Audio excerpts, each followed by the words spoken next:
Hello po sa inyong lahat mga ka-crypto. Ako po si Pinoy Crypto Trader at sa video na ito ay atin pong pag-uusapan ang aking technical analysis dito po kay Bonk ngayon pong June 2 taong 2024. At ang atin pong nakikita rito ay ang daily chart time frame nitong si Bonk, kung saan ay nitong nakalipas na araw ay nabasag po niya ang minor support line dito na for 0 digits 35.95. At dahil sa nagkaroon siya ng pagbabasag or nabasag niya ang support line na ito, ay mataas po ang posibilidad na magpapatuloy po ito sa kanyang pagbagsak patungo dito sa sunod na support line natin dito sa ibaba na 40 digits 28.38. At dyan na rin po nakatapat yung ating trend support line. Ayan, yung trend support line natin dito. Kaya dalawa po yung harang natin dito sa ibaba. Kaya mukhang hanggang dyan na lamang po yung kanyang posibleng ibabagsak kung ito po ay isang correction or retest lamang. At ayan, bago po tayo magpatuloy ay nais ko lamang po munang bigyang linaw ang aking disclaimer kung saan ang nilalaman po ng video na ito ay hindi po ito isang financial advice. For education and information purposes lamang po ang layunin nito. Maliban po dito ay nais ko na rin pong magbigay babala na wala pong kahit anumang group chat ang Pinoy Crypto Trader. Ngayon ay check po muna natin ang kanyang performance dito kay CoinMarketCap. Kaya ayan po si Bonk. Bagsak po siya ng bagsak na bagsak yung kanyang performance dito. Bagsak po ng 4.06% ang kanyang 24-hour performance at maging ang kanyang 7-day gain ay bagsak na rin po ng 3.92%. Kaya yan, nagre-reflect po yan sa kanyang kasalukuyang presyo. Ngayon, galing po siya dito. Yan sa itaas.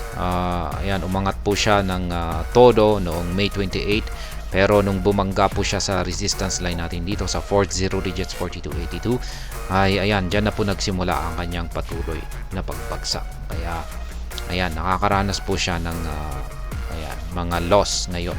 Yung kanyang market cap ay bagsak din po ng 4.48% at ang kanyang trading volume ay bagsak din po ng 43.95%. Dahil po sa mga performance na yan, dahil po sa mga bumabagsak na performance dito ni Bonk ay yan, isa na din po yan sa basihan kung bakit ko nasabi na mataas ang posibilidad na mukhang magpapatuloy po sa pagbagsak ang market price nitong si Bonk sa mga paparating na araw.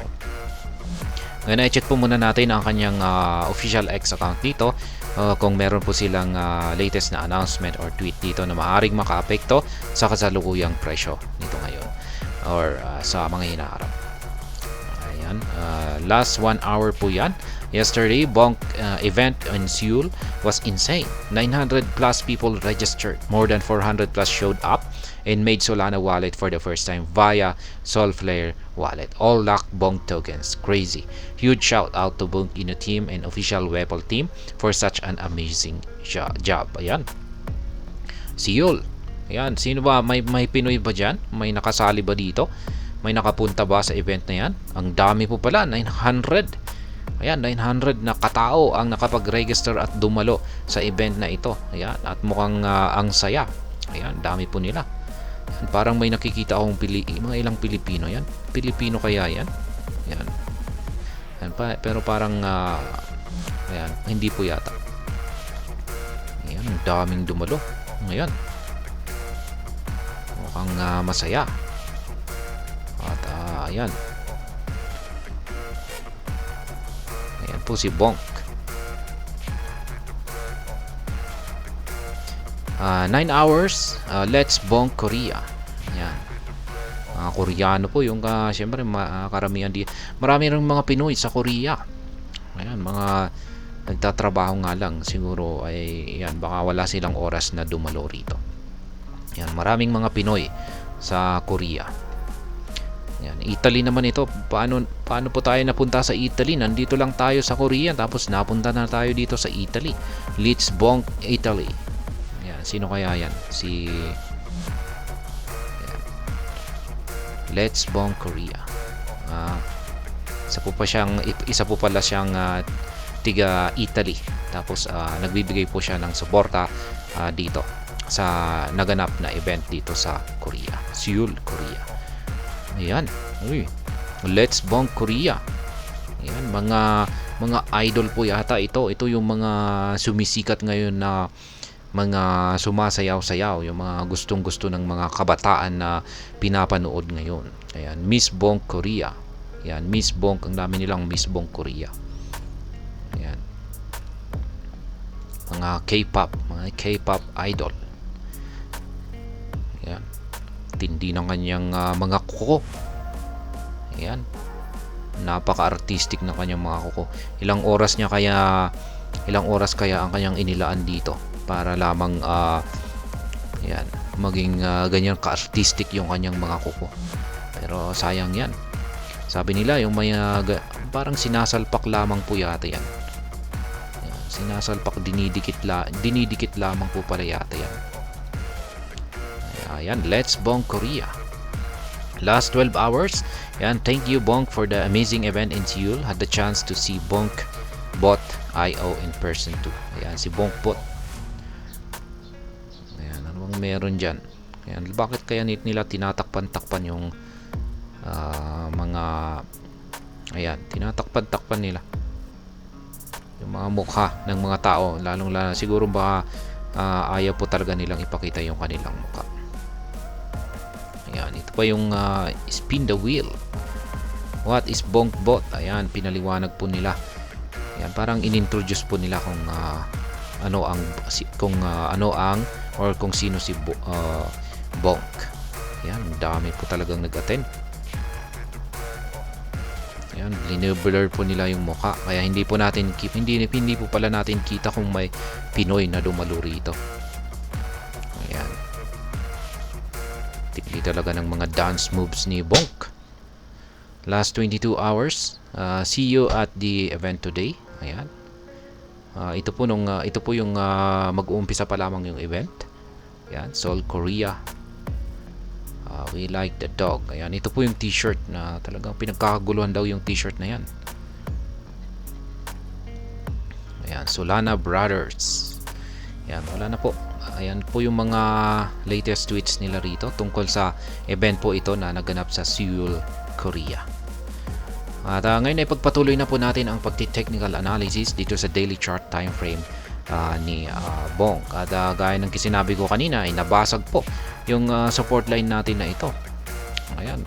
Kung nabasag po yung support line natin na ito ay isa po itong bearish breakout. Kaya ayan, sa kadalasan ay magre-resulta po ito sa kanyang patuloy na pagbagsak.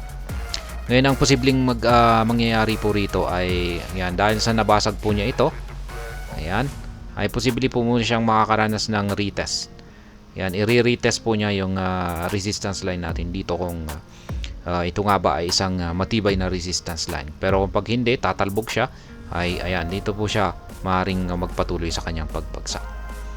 Or pwede na rin po siyang dederecho sa kanyang pagbagsak. Kaya ayan. At yung isa pang basehan ko po rito ay yung ating QQE mode indicator dito. Ayan, yung saan ay lumiliit po yung kanyang mga sukat. Ayan, mapapansin po natin dito na mula sa QQE bar natin noong May 28 ay ayan, lumit po yung kanyang sukat hanggang kahapon. Kung nagpatuloy po, kung magpapatuloy po talaga ito ay ayan, makakaranas po ng pagbagsak itong si Bonk hanggang dito. Ayan, pero okay po yan kasi gaya ng sinabi ko kanina ay meron po tayong nakaabang rito na buy pending order at gusto ko pa talagang makabili sa presyong ito. Ayan, kasi ilang beses na rin po tayo nakakapag-take profit dito kay Bonk. Yan, ilang beses na po yan. Bilangin lamang po natin yung kulay yellow dito na mga arrow signs na dinaanan ng mga candlestick ni Bonk. 1, 2, 3, 4, 5. Ayan, nakakalimang take profit na po ako rito. Kaya nais ko po ulit na bumili. Nakabili na po ako rito ulit noong mga yan, nung bumagsak po siya rito sa presyong 40 digits 35.95 at ngayon ay gusto ko po ulit bumili dito. Ayan. Ito po yung aking mga kasalukuyang live spot trading orders or positions dito sa pag-spot trading kay Bonk. Meron po akong dalawang take profit dito. Yan, ito po yung dalawang kulay yellow na arrow signs na yan at dalawang buy pending order naman po dito sa ibaba. Maaari po ninyong kopyahin yan at gayahin. Ayan. At sa mga nagtatanong kung ano yung ginagamit kong platform dito ay ito po ay ang TradingView. Libre lamang po itong gamitin. Maging yung dalawang indicators na ginagamit ko rito ay libre na rin po itong gamitin. Yung nandito po sa ating chart ay yan po ang Hall Street Indicator at yung nandito naman po sa ibaba ay ang QQE Mod Indicator. Ayan, yan pong muli. Malaya po ninyong gayahin at kopyahin yung aking mga live spot trading positions dito. At hanggang dito na lamang po tayo sa video na ito. Sana po ay inyong nagustuhan ang aking paliwanag sa video na ito. Kung inyo po itong nagustuhan ay pakiclick lamang po ang like button nito. Para naman po sa mga bago lamang dito, kayo po ay aking inaanyayahan para mag-subscribe. Pakiclick na rin po ang bell icon nito dahil ito po ang siya magsisilbing notification nito sa mga bago kong videos na akin pong ina-upload sa aking YouTube channel na ito. Marami pong salamat sa panonood. Ingat po tayo lagi at God bless po sa ating lahat.